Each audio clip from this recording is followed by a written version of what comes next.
with menopause can be a nightmare, and many women find it hard to decide whether menopausal hormone therapy is a viable option for them, especially with its very controversial history. So our health expert, Dr. Sheila is here to shine some light on this topic and debunk some myths about menopausal hormone therapy. We love to have you here, Dr. Sheila. Welcome back. Okay, so the last time you were here, we talked about menopause, but what exactly is menopausal hormone therapy? So this is a treatment that we use that is hormone-based to treat the symptoms of menopause, which can be a nightmare, as you said, Jess, right? So hormone, like the hot flashes that we get, night sweats, difficulty sleeping, so it's an effective treatment. It's not replacement. We're not replacing you to before menopause levels. It's just giving you enough to treat the symptoms. So as just mentioned, though, there's been controversy. And for many years, this conversation has been going on. So what is the controversy? So in the 1960s and onwards, hormone therapy became a mainstay of treatment for menopause, and it was very well received. And then studies were done, which were needed to find out the benefit versus the risk. And then there's a study called the Women's Health Initiative, which happened in the late 1990s, which was halted in 2002 because they found that there was an increased risk of heart disease and breast cancer associated with hormone therapy. I remember this because I was in med school at the time. Wow. And overnight, the thousands of women across the country and around the world had stopped getting hormone therapy, and prescribers were very scared to prescribe it. Yeah. A few years later, however, the data was reanalyzed, and we realized that actually, if you treat early in menopause, the risk of heart disease is lower. Wow. But the effect of that first study and the analysis that wasn't correctly done actually resonates and still resonates now. It was really entrenched. It was really entrenched. Yeah. And still providers right now are scared to provide it.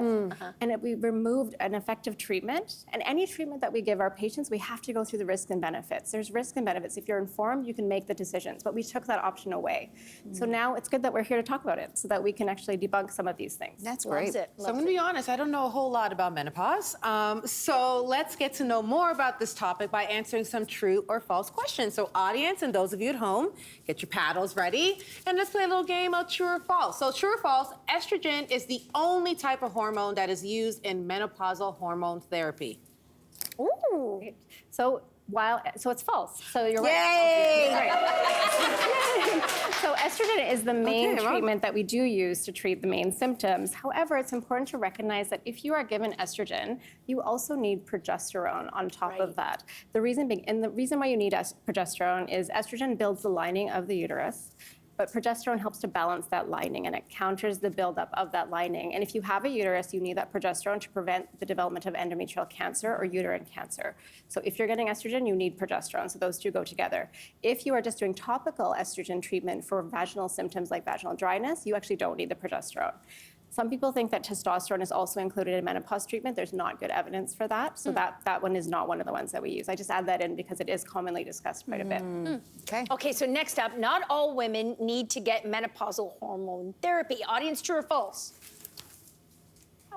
So not everyone has the severe symptoms, so they may not need to use Are we right? treatment. You're right. Yes. Yes, true. Absolutely. So you don't always need it. There's other forms of treatment that we can use beyond hormone therapy as well. Okay, next question, Dr. Sheila.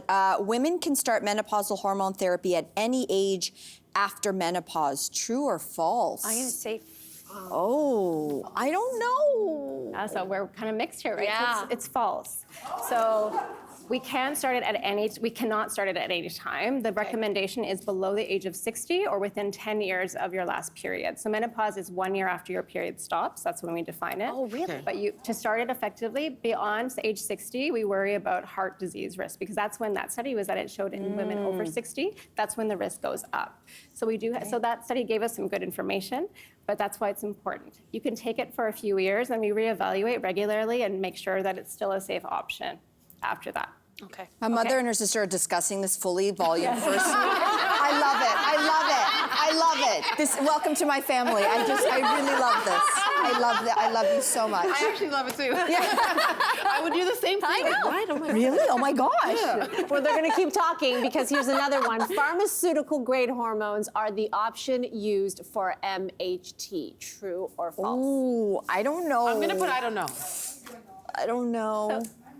So it's true that it's one of the options, but it's false that it's not the only That's option. what I was saying. Okay, Right? it's not So the only it's a little option. bit of a mixed Okay, bag question. okay. So compounded or bioidentical hormones are another form of therapy that are used often, but there are risks associated with that too. Okay. So bioidentical hormones are the ones that are marketed to be identical to what your body produces.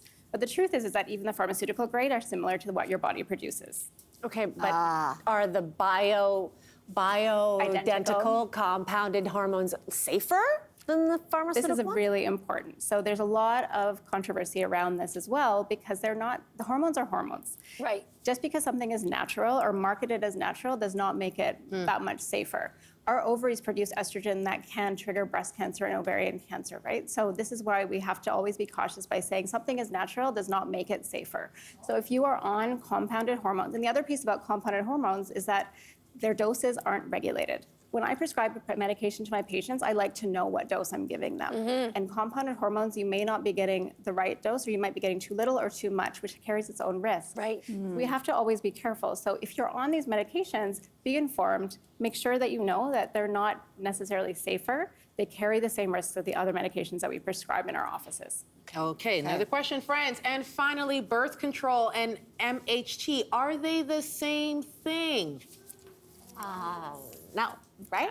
I don't know. Yeah, so they Okay. carry the same hormones, so estrogen and progesterone, but birth control suppresses ovulation. When you're in menopause, you don't ovulate. Right. This being said, if you have a frisky ovary and you release, and you can still frisky a frisky ovary, I love and that. that can still continue until you're like 52, 53. The average age of menopause is 51. Can I ask what a frisky ovary is? One that still releases an egg. Oh, it's frisky. Yeah, it's frisky. Even if you're not getting your period. Even if you're not getting your period, you still need birth control if you don't want to get pregnant at that age. So I keep my patients on birth control until the average age of menopause, and then we test to see are they actually in menopause at that point. But if you have an ovary that can release an egg at that point, and you don't want to get pregnant, you need to be on birth control. Wow. Because hormone therapy will not stop ovulation. Wow. Incredible. Dr. Sheila, thank you so much for bringing us such helpful information and your wisdom. We love you. Hey there, and thanks for sticking around. Wasn't that just fantastic? You know where you can get some more all-around great content? Our YouTube page. It's filled with all the laughs and thought-provoking chats you could ask for. So do yourself a favor, like and subscribe now.